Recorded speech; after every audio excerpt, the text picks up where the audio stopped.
어제 국회 예결위에 출석한 한동훈 법무부 장관이 민주당 황운하 의원과 방송인 김어준 씨를 직업적인 음모론자라고 지칭하면서 야당 의원들이 강하게 반발했습니다. 두 분과 함께 정치권 소식을 자세하게 짚어보도록 하겠습니다. 노동일 경희대 교수 그리고 김상일 정치평론가 나오셨습니다. 안녕하세요. 안녕하세요.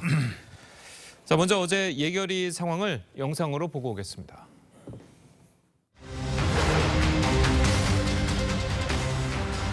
한동훈 장관이 추진하는 이른바 마약과의 전쟁이 원인입니다. 이런 주장이 계속 나왔어요. 그냥 황당한 주장이죠. 저는 김어준 씨나 황운하 의원과 같은 직업적인 음모론자들이 이런 이국민적 비극을 이용해서 정치 장사를 하는 건 잘못된 거라고 생각합니다. 그리고 공당이 거기에 가세해서는 안 된다고 생각합니다. 이거는 여와 야가 따로 없는 것이죠. 아닙니다. 사실도 아닌데 더불어민주당 전체가 지금 빨려 들어갔어요. 그렇죠? 전체까지는 모르겠습니다만 거기 가세하는 분들이 계시는 걸로 알고 있습니다. 네. 아니 어떻게 국무위원이 입법부 구성원인 국회의원으로 하여금 직업적인 음모론자라는 이야기를 듣게 만듭니까? 위원장께서 강력하게 질타하시고 경고해야 된다고 생각합니다. 여러 민주당 의원이 지적하신 대로 국무위원으로서의 품에 맞지 않는 행동이라고 저도 판단합니다. 그 부분에 대해서는 사과를 해주시기를 부탁드리고요. 직업적 음모론자라는 이야기한 것에 황운하 의원이 포함되어 있느냐? 네, 김어준 씨와 황운하 의원 둘 다 포함이 된 얘기입니다. 아무리 그것이 본인의 뜻과는 다르다고 하더라도 직업적인 음모론자라고 하는 것은 매우 잘못된 이야기입니다. 그 부분에 대해서 사과하실 의사가 있습니까? 저는 음해를 받은 당사자로서 할 수 있는 얘기라고 생각합니다. 예, 이 직업적인 음모론자 발언으로 인해서 야당 의원들의 반발이 이어졌고 예결위가 파행을 빚었습니다. 자, 한동훈 장관이 사과 요구를 이제 재차 거부를 했는데 영상으로 보셨듯이 결국에는 유감 표명을 하긴 했습니다. 자, 한 장관의 어제 발언이 적절했다고 보십니까? 적절하지 않은 건 분명하죠. 더구나 이제 국무위원으로서 저런 위치에서 국회의원들의 그 얘기를 하는 그 국회 자리에서 저런 발언한 것은 부적절한 것은 분명합니다. 바람직하지 않은 발언이고요. 예. 그런데 저는 물론 한동훈 장관도 사과를 할 필요가 있고 좀 비판을 받아야 한다고 생각하지만 그런데 그런 발언을 촉발시킨 사람들은 왜 사과하라는 말을 하지 않는가요? 물론 국회에서 한 발언은 아니겠지만 방송에 나가서 정말 뭐 음모론 제조 공장이라고 할 수 있는 그런 데 나가서 같이 그런 음모론을 촉발시킨 그런 사람들도 사과를 해야 되는 거 아니겠습니까? 그런 거 분명히 좀 짚어야 한다고 생각하고요. 유언비어, 가짜뉴스 이런 걸 아무리 유포해도 사과 한마디 없는 그런 걸 짚어야 한다고 분명히 생각하고요. 두 번째는 그런 발언은 음모론이라고밖에 얘기할 수 없는 게 도대체 우리나라 경찰이 몇 명입니까? 수천 명밖에 안 되나요? 마약과의 전쟁을 벌여서 거기에 뭐 얼마나 투입했는지 모르겠습니다만 그래서 이태원 참사가 경찰 병력이 부족해서 경찰 병력이 많은 사람들이 마약과의 전쟁에 투입돼서 거기에 투입할 사람들이 적어져 갖고 나온 그런 참사인가요? 아니잖아요. 그런 일이 있을 수 없잖아요. 근데 그것을 버젓이 그렇게 공개적인 석상에서 얘기하는 그것은 말이 안 되는 사실관계가 틀린 것이고요. 예. 더더구나 정말 마음이 아픈 게 이건 국민적 참사라 그러잖아요.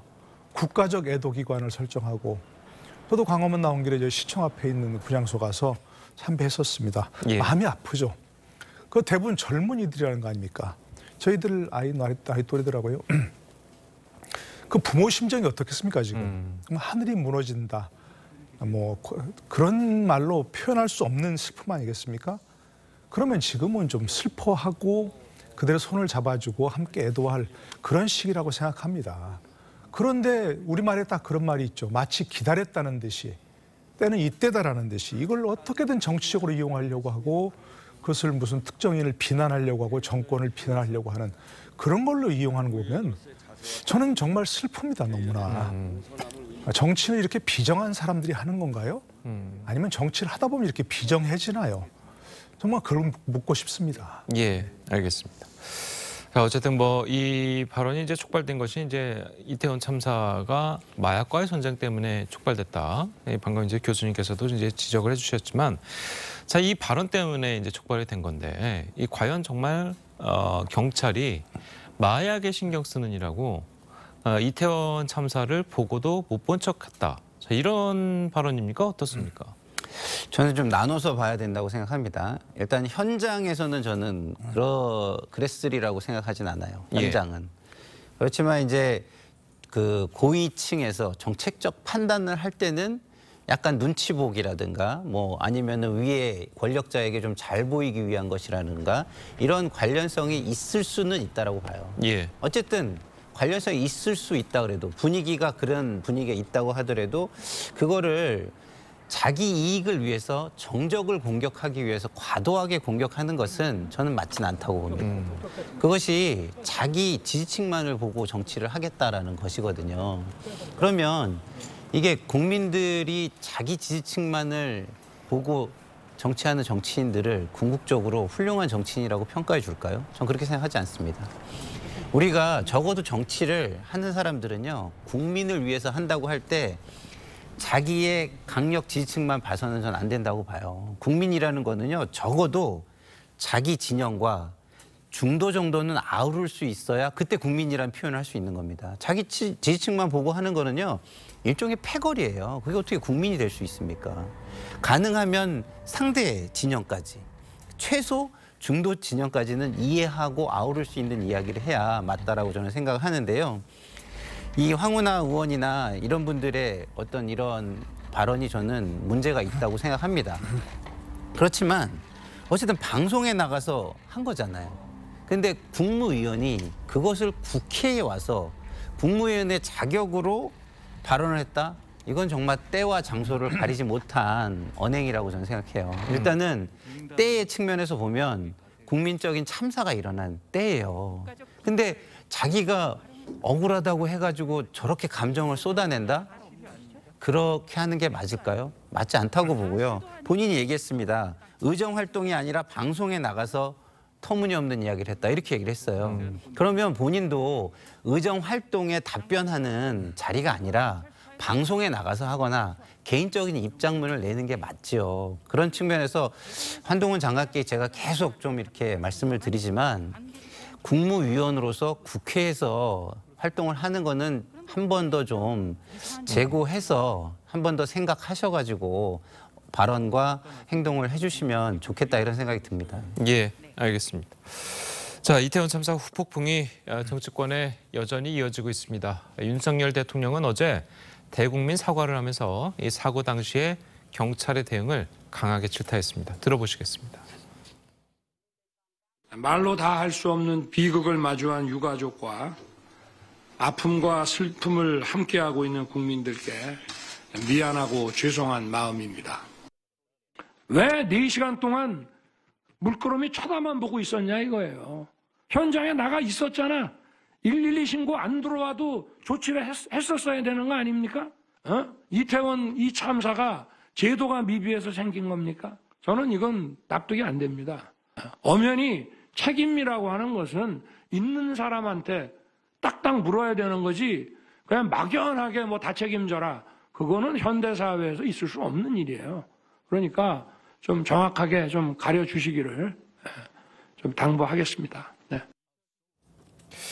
예, 지금 보신 영상은 어제 있었던 국가안전시스템 점검회의 비공개 회의 부분에서 나온 발언 내용입니다. 원래는 이제 비공개 회의에서 나온 발언 같은 경우는 이제 공개가 안 되는 것이 원칙인데 어제는 좀 이례적으로 저 부분을 공개를 했어요. 좀 어떤 의미로 좀 받아들여야 될까요? 혹시 뭐 공개한 이유가 있겠죠. 그만큼 뭐 경찰 대응이 심각했다. 뭐 그런 인식을 하고 있는 것으로 뭐 그런 국민들에게 얘기하려고 하는 그런 부분이 있겠죠. 뭐 저도 참 이해할 수 없는 부분이 그런 부분입니다. 경찰이 아무리 부족했다 하더라도 130여 명이 현장에 나가 있었다는 거 아니겠습니까? 정말 그 우리 CCTV를 보면 목이 터져라 이게 질서를 지켜달라고 하는 분도 있었지만 대부분의 그 경찰들이 그런 일을 하지 않았다는 걸 보니까 이해할 수 없는 대응이라는 건 생각합니다. 저도 공감을 합니다. 그런데 이걸 비공개 회의라고 해놓고 저걸 전체를 공개한다? 그러면 비공개 회의가 무슨 의미가 있습니까? 그건 좀 생각해 봐야 할 부분이 있는 것 같고요. 대통령 국정의 총책임자입니다. 그죠? 여러분 관련된 사람들에게 지금 말씀하신 대로 철저하게 원인을 규명해달라. 얘기를 하려면 그런 얘기를 먼저 하면 안 되죠. 그런 얘기를 먼저 하면 대부분 뭐 원인 규명이 어디로 가겠습니까? 경찰의 책임을 규명하는 쪽으로 갈 거 아니겠습니까? 그럼 안 봐도 뭐 또 뻔한 얘기 아니겠습니까?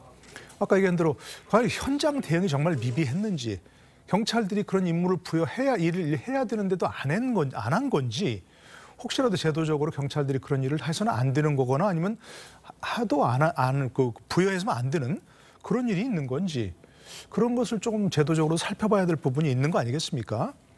근데 저렇게 얘기해버리면 마치 예전에 세월호 사건에서 해경 해체해버리고서 그냥 뭐 아무 일 없었다는 듯이 제도 개혁이 끝났다 이렇게 생각하고서 별 일이 없었던 그런 것과 똑같은 상황이 돼버린 거거든요.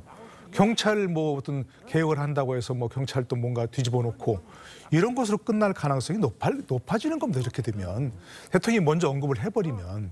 그러니까 저것은 저는 어떤 비공개 회의를 공개했다는 것도 바람직한 건 아니라고 생각하고, 예. 저런 인식을 공개적으로 이렇게 밝히면서 경찰에게만 마치 모든 책임을 미루고 제도 개혁을 거기서 끝낼 수 있는 그런 가능성을 보인다는 점에서도 저는 바람직하지 않다고 생각합니다. 예. 자, 예, 말씀하신 것처럼 야당에서도 네. 경찰에만 너무 책임을 지우려는 건 아니냐라는 이제 비판이 나오는 것도 사실이거든요. 그러니까 좀 말씀하신 게 아쉽죠. 왜냐하면 현장의 어떤 잘못을 조사하는 것도 굉장히 중요해요. 그렇지만 이것이 현장의 잘못만을 지적한다고 해가지고 차후에 재발이 방지되겠느냐, 그것은 아니잖아요. 분명히 사전에 예방을 할 수 있었는데 그걸 좀 더 예민하게 그리고 심각하게 보지 못한, 안일하게 본 그런 부분도 분명히 있는 거 아니겠습니까? 그러니까 현장만 조사하고 수사하고 그거를 갖다가 죄를 묻고 하는 거를 넘어가서 거기에 플러스 알파로 정책 부분에서는 어떤 문제가 있었는지, 지금 우리가 가지고 있는 재난과 안전의 정책은 어떻게 동작하고 있는데 이 참사와 관련해서 어떻게 동작을 안 했는지, 이런 부분도 좀 같이 짚어주셨으면 좋지 않았을까라는 생각이 들어요. 예. 지금 막연하게 다 책임져라, 이런 게 현대사회에 없다, 이렇게 말씀을 하시는데 이 말씀이 잘못하면 어떤 하나의 정책 부분은 이야기하지 말고 현장에 대한 부분만 수사해서 책임을 지워라라는 어떤 메시지로 좀 들릴 수 있는 부분이 있어서 다음에는 좀 정책 부분도 좀 말씀을 좀 같이 해주시면 어떨까, 이런 생각이 좀 있습니다. 방금 김상일 평론가께서 이제 말씀하신 모든 부분에 이제 책임을 지우려 하지 마라, 이 부분이 일각에서는 이상민 장관에게 책임을 지우려고 하는 야당을 좀 비판하는 그런 윤석열 대통령의 워딩이 아니냐, 자, 이런 얘기도 있거든요. 그래서 저는 뭐 그런 인식을 표출한 것이라고는 보지 않고요. 예. 또 그렇게 해서도 안 된다고 생각합니다. 저는 뭐 아까 말씀드린 일단 지금은 뭐 정말 슬픔을 함께하고 애도의 뜻을 표해야 할 시간이라고 생각하고요. 뭐 국가 애도 기간 지났다고 해서 뭐 슬픔이 가시겠습니까? 어떤 정신과 전문의가 그런데 이런 상황에서 빠져나가려면 2달은 걸린답니다. 그러니까 좀 차분하게 대응했으면 좋겠다는 생각이 들고요. 두 번째는 이런 기간이 끝나면 당연히 또 기간 중에도 원인 규명을 철저하게 해야죠. 여러 가지 면에서 어떻게 경찰들은 혹시 이런 상황은 우리가 대응할 게 아니야, 이렇게 생각하는 건 아닌지, 그런 부분부터 시작해서 정말 제도적, 구조적 문제 다 따져봐야 할 분명히 있다고 생각하고요. 예. 그리고 그에 따라서 진상이 드러나면 책임을 지게 해야죠. 법적인 문제로 처벌받아야 할 사람이 있다면 처벌해야 하고, 정치적, 정무적으로 책임을 져야 할 사람이 있다면 책임져야 되는 거죠, 당연히. 그거는. 저는 그 중에 한 사람이 이상민 장관도 포함됩니다. 이상민 장관 물론 내가 뭘 잘못했어라고 할 수도 있겠지만 예. 우리가 흔히 얘기하는 책임자 아닙니까? 국민 안전에 대한 책임자. 행정안전부 장관 아닙니까? 그런 국민 안전 문제에서 심각한 문제가 생겼다면 본인이 정말 지금 당장 거취 표명을 하지 않더라도 또 우리 뭐 늘 얘기한 대로 그만두는 게 뭐 책임지는 게 아닌 것처럼 진상 규명을 철저하게 하고 제도 개선을 한 다음에 책임질 수 있으면 책임지겠다, 이렇게 얘기하는 게 맞는 얘기고요.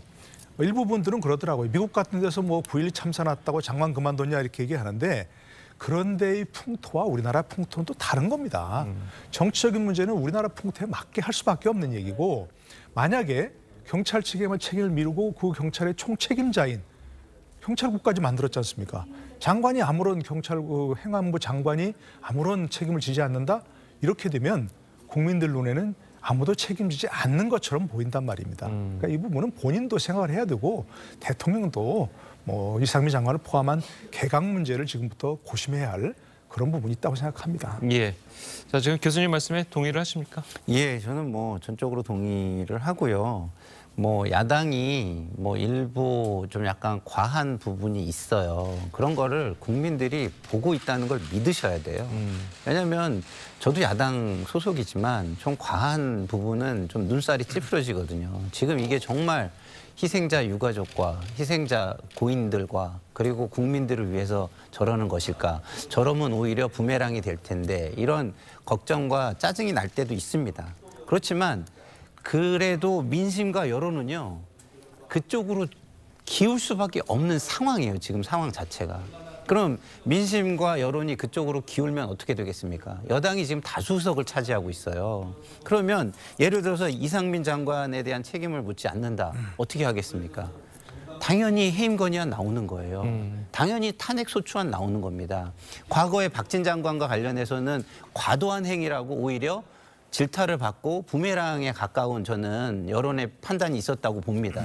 그렇지만 이상민 장관에 대해서 만약에 해임 건의안이 나와요. 탄핵 소추안이 나와요. 대통령이 무조건 감싸요. 이게 그러면 현 정권에 지금 도움이 되겠습니까? 한 번 더 생각을 해보실 필요가 있다고 생각합니다. 예, 알겠습니다. 자, 오늘 두 분 말씀은 여기까지 듣겠습니다. 잘 들었습니다. 고맙습니다.